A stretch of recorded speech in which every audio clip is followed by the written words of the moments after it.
A few people have asked me how loud the i1500 is, because I've been saying it's one of the best bargains that you can get out there right now. I'm about to pull it down.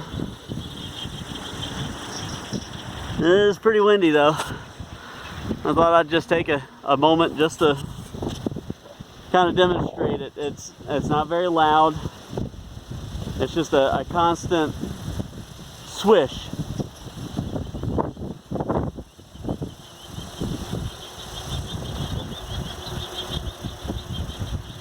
Now you can hear a sharp chirping noise. The sun's right at me. I can't even see my screen. I might not be able to see the turbine, but that's that little 700. This one is real consistent. It's almost like you know, white noise on a TV, like static.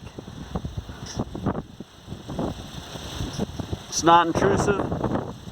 It's easy to tone out.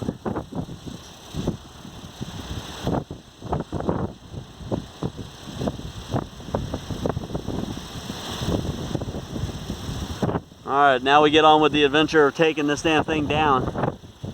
We can fix the pole.